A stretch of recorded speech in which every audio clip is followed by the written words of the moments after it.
So these should be all the same. Because the last point was missing. Going to the book of Proverbs. We finished up with page 4. Appreciate Eric teaching class last week while I had to be gone. But glad to be back. Now we got Memphis lectures. A lot of people are going to next week. Anyway,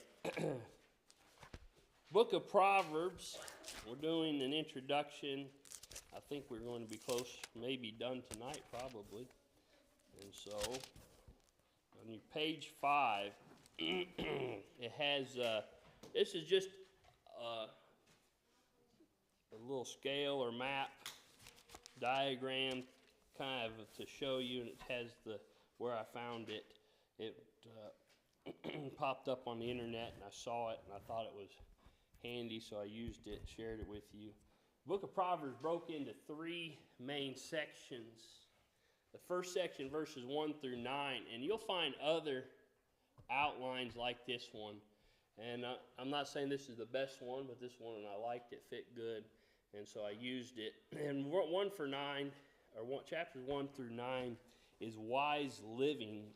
And so if you go to Proverbs 1 and verse 7, kind of a theme verse for that section of scriptures, chapters 1 through 9.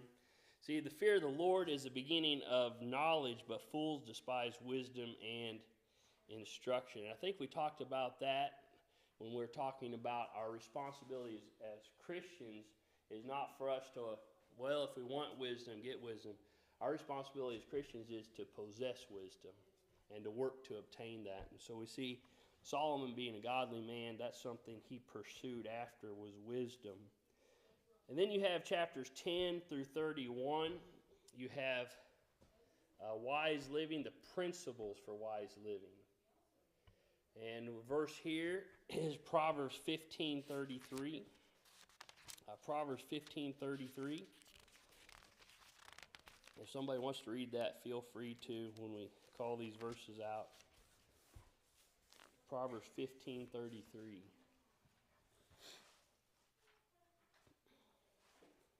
The fear of the Lord is the instruction of wisdom, and before the honor is humility. Okay. And so we see the prologue to wise living, chapters 1 through 9.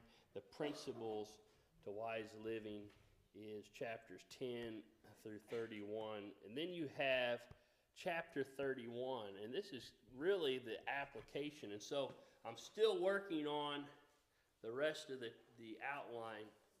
And so I don't know. I think I figured out how I'm going to do it. And so I went back and forth on this. I think we're going to look at these in a topical. We're going to go through the Proverbs in order, but I think we're going to look at them in a topical way. And probably the next, and this is subject to change, but the plan is right now, next Wednesday, the sheets you'll get are going to be, we'll have categories to put the sections of scriptures in. And so as we study tonight on the back of this page, we'll talk about some of those categories. And I think that's how I'm going to hand out the rest of the outlines for that. And what we're going to look at is we're going to look at the subject, and then we're going to look at the meaning, and then we'll talk about the application. And that's really similar to what we're looking at as we look at the outline of Proverbs, because when you get to chapter 31, you have the personification of wise living. When we think about that, what's personification?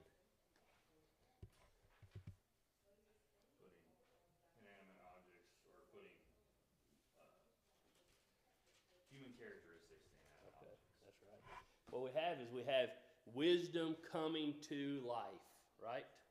So when you think about wisdom coming to life, like Eric said, you go from inanimate, you go from inaction to what? Action. Our responsibility as Christians is what? To act on the things we learn. Okay, so that's why application is so important. So when you get to chapter 31, we're not going to read chapter 31, but verses 10 through 31, many of us are familiar with what's here. Who's listed here? The virtuous woman, right? You have the virtuous woman. And so when we get to the end of Proverbs, which we're still several weeks away from. Anyway, when we get to the end of Proverbs and you read about this individual, then we see the personification of all the attributes that we read about throughout the entire book, right? So that's how the outlines broke out. The emphasis, as we go down under these, we see wisdom especially for youth, 1 through 9, and then chapter 10 through the end is wisdom for all. Then you see the framework, subjects and statements, people and problems, and counseling and correction. The style is a book filled with short statements that declare a profound truth, providing wisdom for life. As we think about wisdom literature, Proverbs, as we've stated, is one of 5 books of wisdom literature of the Old Testament, right? And when you think about some of those other books, they're good books. But when you think about, for example, I thought about Job. Job, how many chapters do you have to read? And you can read one or study verses and gain a lot from those, right? When you study Job, you've got to start in chapter 1 and go through 42. And some people, they struggle with that. In jail yesterday, somebody asked the question, said, if we wanted to study wisdom literature, we started introducing the Bible, they said, where would you start? And I said, probably Proverbs. And the reason being is because this is a book full of short statements, right, that they can take, and we can grow and whet our appetite, right, for wisdom literature. And so when you think about that, I think it's appropriate that it's in this outline here. The theme is chapter 9, 10. Chapter 9, 10. Again, if someone would like to read this, feel free. The fear of the Lord is the beginning of wisdom, and the knowledge of the Holy One is understanding. Is this verse similar to any others we've read already? Yeah, they all start with the fear of the Lord. The fear of the Lord, right? Fear of the Lord. Key verse is listed here as 9:10 in this outline, and Christ in Proverbs. And wisdom is incarnate in Christ, in whom are hidden all the treasures of wisdom and knowledge. So 1 Corinthians 1, 24 and 30. If somebody's there, go ahead.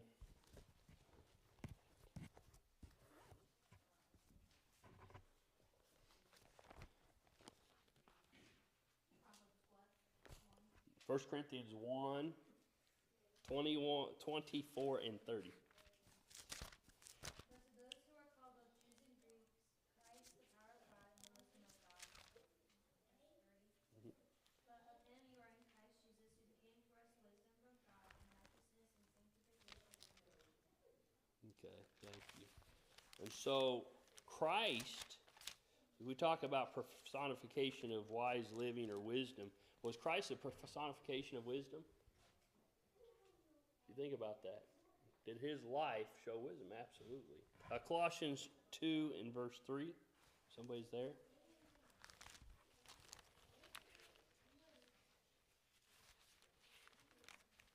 In whom are hidden all the treasures of wisdom and knowledge.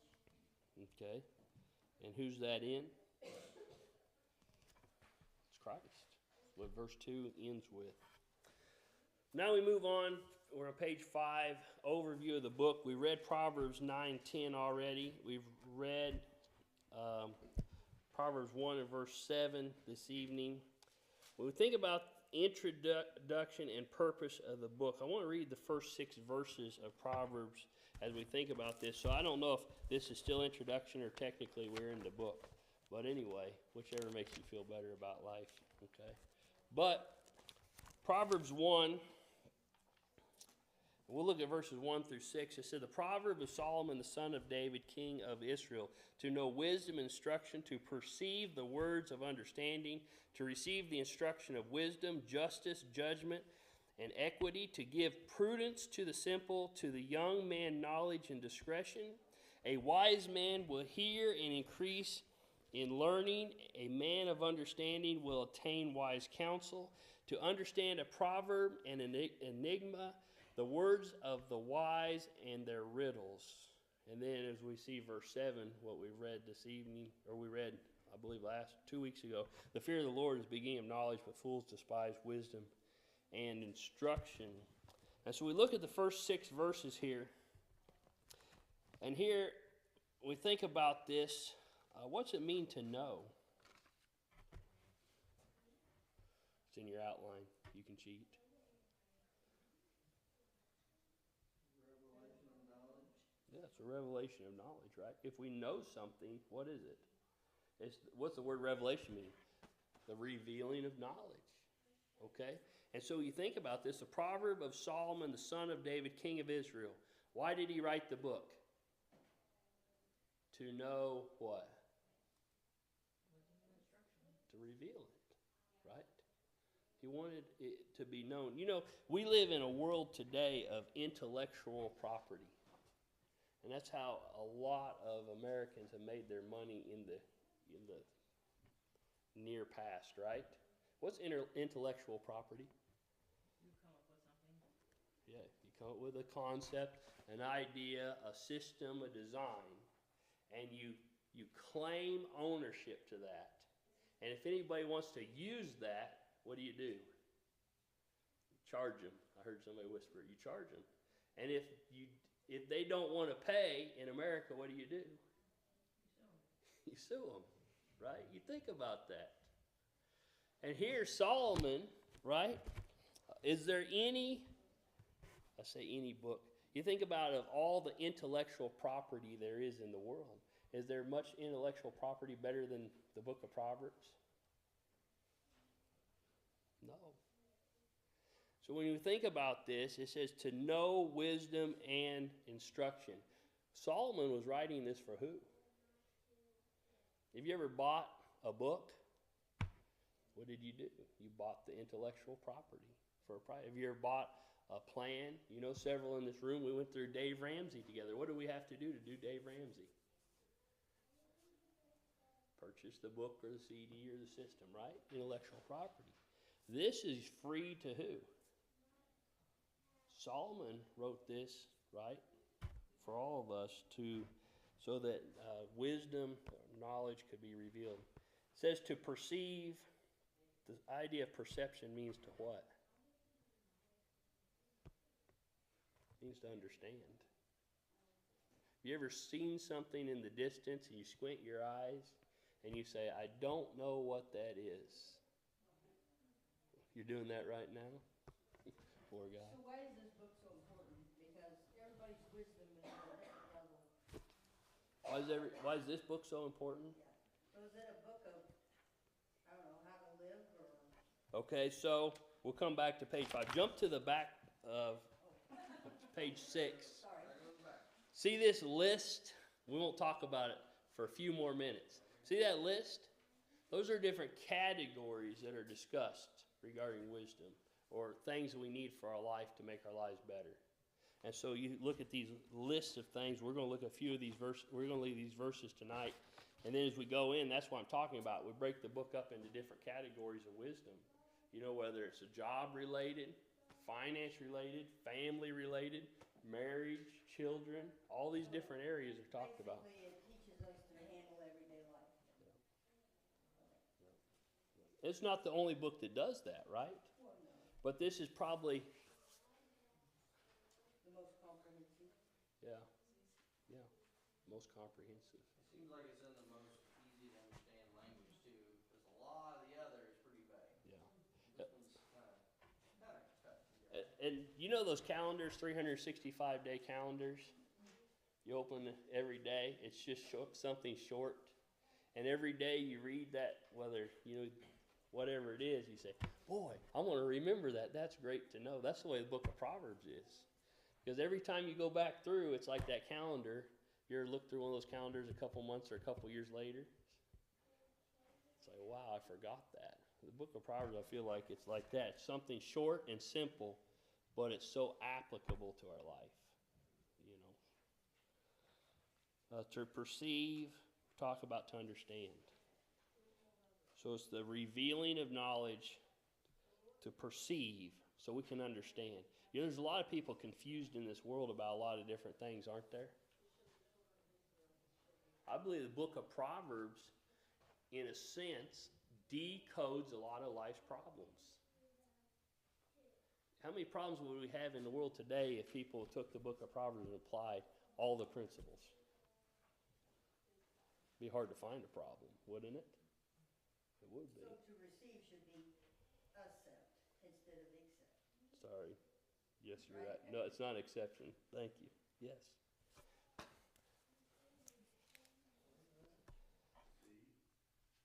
That is, I didn't check my word. Like not accepted in. Yeah, don't reject it. All right, so to receive. We think about, have you ever rejected a gift? Has anybody ever done that? Because maybe who it's from, or what it's about, or maybe how it'll affect us? Think about that. When we study the book of Proverbs, there's going to be principles, ideas that we have to accept.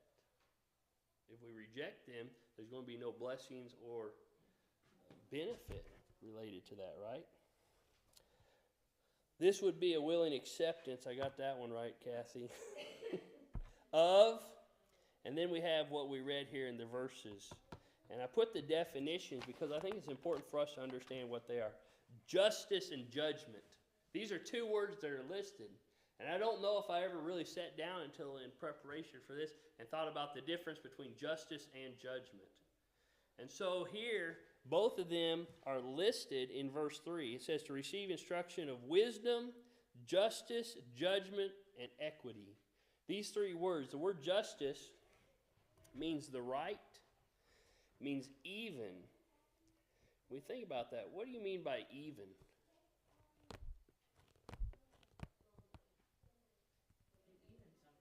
You even something. You even There's been a wrong committed, you even it. Even it? Okay. I was thinking about fair, right? You ever heard life's not fair? So if life's not fair, you ask the question, is God fair?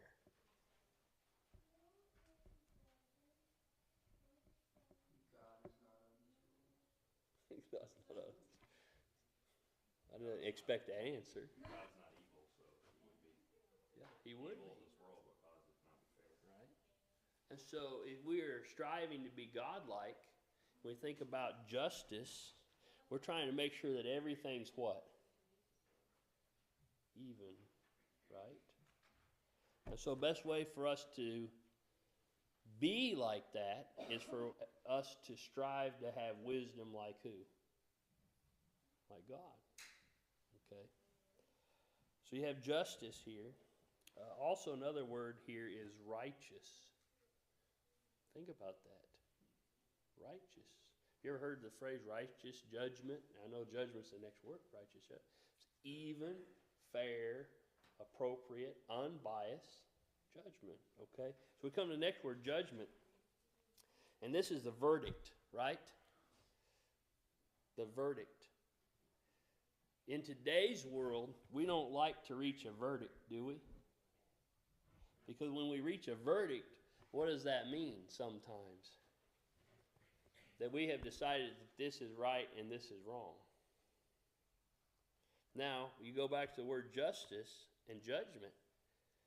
If we're practicing justice, our goal is to what? Make sure that everything's even, that everything's appropriate, that everything's right, righteous. Judgment means we have to decide. And when you put these words about what Solomon's talking about and writing about, is he says, I want you to know what is even, but then the judgment, the making the decision that you know what's right. Okay, sometimes we hear the phrase, you have to call a spade a what? A spade. Call it what it is. Okay, so you think about that. Some of the words here is sentence. The sentence. So you think about that. All right, go to the next, go to page 6. Equity. This is a word I don't think we deal with very much unless maybe we're at the bank. They're talking about how much equity you have. But anyway, what this is evenness, similar to the word justice. But it also has to do with an agreement, a right, that are equal, equity, righteous. And so all these words are similar, right? But they're talking about training the reader to know the difference so they can make decisions. We see next, to give prudence, it means to gain discretion. I think that's important. What does it mean to gain discretion?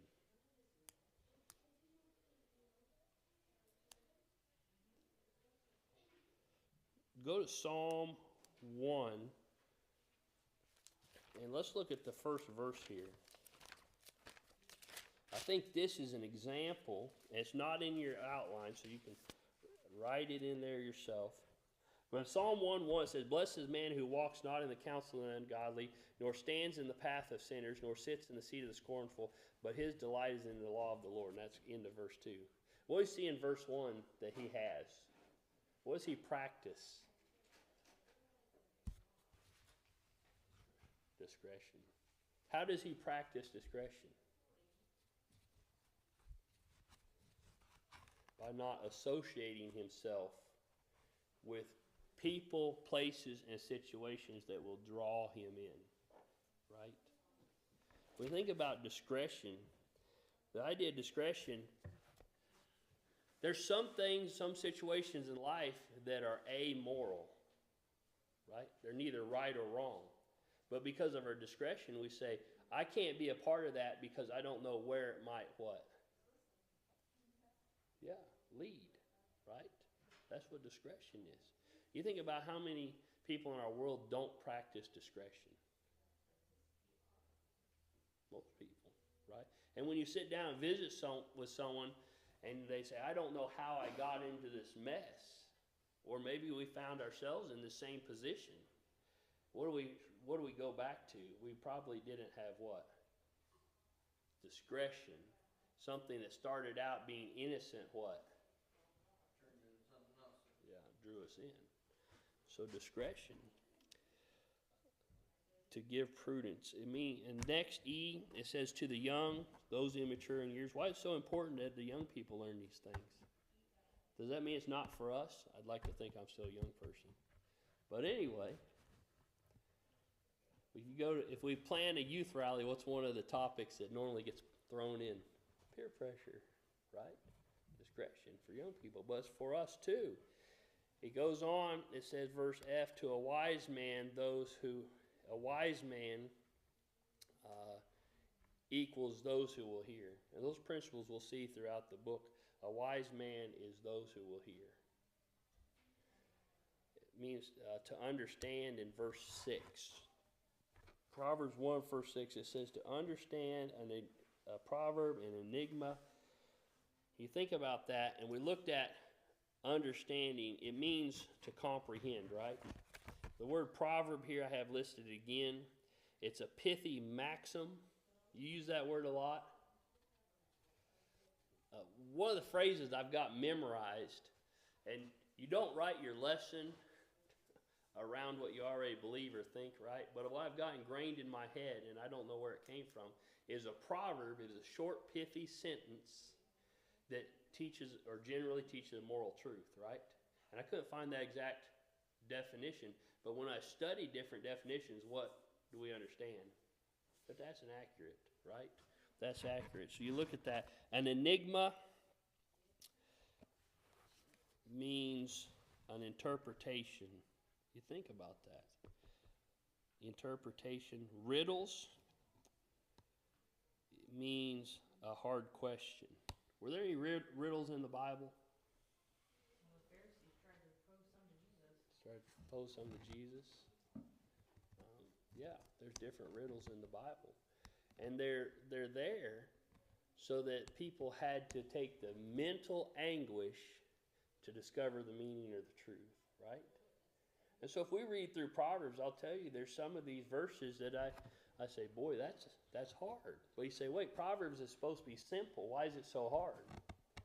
Because it's designed for us to have to take the time, sit down and study and think about what's being said. and how can we apply it to our lives today. So we think about that. All right, we need to get section 3 here on page 6, topics of discussion in the book. And like I say, I've gone back and forth on different outlines as far as the design, but I think probably what you're going to get is you're going to get a list of these that we're going to go through here quickly this evening. As we go through, then, and I got this idea because Padfield had this list. He's got some information online. He's got a lot of good information, but I encourage you, if you look at Padfield's website, make sure to double check everything as with any other website or article, commentary, those sorts of things. But this was his list, so this wasn't original with him. But I kept going back when I looked at different material and commentators, and I really liked it. So probably what you'll get is a page with one of these topics at the top, and we'll flip back and forth and add the section of verses. And I'll tell you that some of these verses, when I took this section and tried to start filling them out for myself, sometimes it's hard to decide because some of these verses or proverbs can apply in more than one area. But I think if we study it this way together, we'll study from verse 1 through chapter 31. But if we do it this way, whenever we have a life problem or thinking about something, I think it'll be easier for us to go through the topic and find the verse and study it. I don't know. First topic, wisdom. We see that Proverbs 2 and verse 6. If you're there, it says, "For the Lord gives wisdom. From his mouth came knowledge and understanding." Who gives wisdom? Same as in James 1 and verse 5. God gives it. Are there people on this earth today that possess wisdom? Absolutely.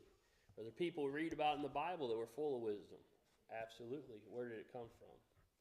God. The folly of fools, Proverbs 27:22. If somebody's there, go ahead and read that. Though you grind a fool in a mortar with a pestle along with crushed grain, yet his foolishness will not depart from him. Okay, so this is followed by wisdom, because we see the opposite of wisdom, right? And I thought this was a very vivid verse, right? I wish that I was a cartoonist, right? Maybe somebody in this room draw some of these proverbs, right? Put them in picture form. But what's it saying here? We won't spend a lot of time because we'll try to get through most of this list tonight, which we won't. We'll probably just pick up in verse 8 next week.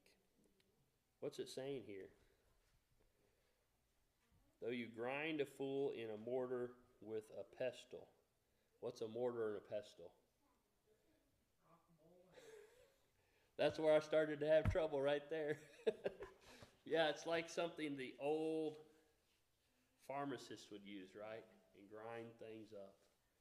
And so you think about the energy that's put into that. You just keep grinding and grinding and grinding away. It says, though you put a fool in a pestle, right?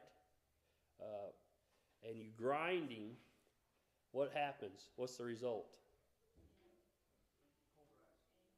What's that? He stays the same. You just work and work. You know, I remember that my grandfather had an old cow that was dangerous.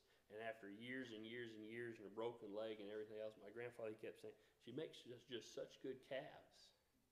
But the rest of the family said what? She's never going to change. Never going to change, no matter what you do, right? And same idea of a fool, right?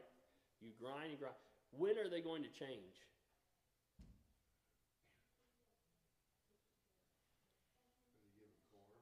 Give them corn.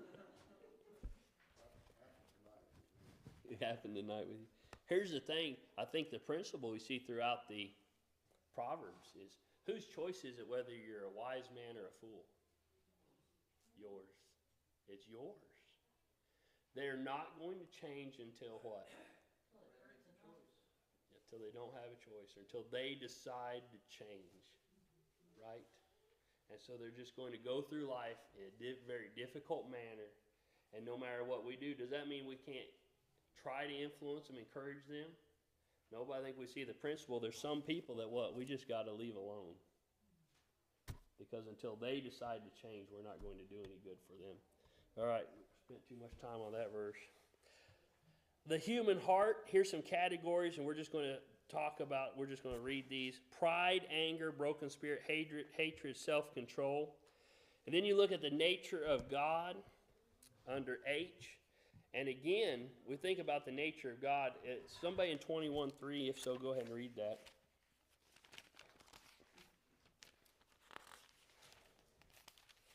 To do righteousness and justice is more acceptable to the Lord than sacrifice. There you go.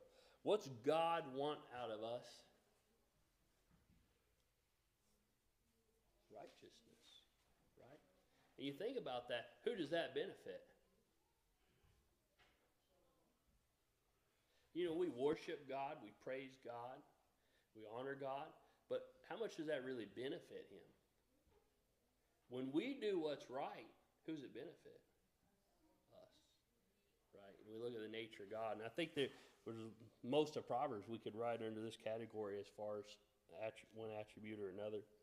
We see here, I'm just going to read these: adultery, drinking, the tongue, poverty versus wealth. And there's a lot of verses that talk about that. Industry versus laziness. Business, a good name. Friendships, generosity and greed. Or generosity versus greed, maybe. Home life, husbands and wives. The worthy woman. Parents and children. The nation. And Proverbs 14:34 is one of my favorite. Righteousness exalts a nation, but sin is reproach to any people, right? Again, we see when we become wise, what we'll start to do is practice righteousness. We'll see that throughout the book. We have, let's see, where were we? Nation, numerical riddles, Proverbs 31. We'll talk about that more when we get there. And the words of the wise, and then greater than Solomon. And that's Christ from Matthew 12:42. All right, I know we rushed through that. But next week, I'm going to be in Memphis. The week after, we're going to really be studying the book of Proverbs together and look at these different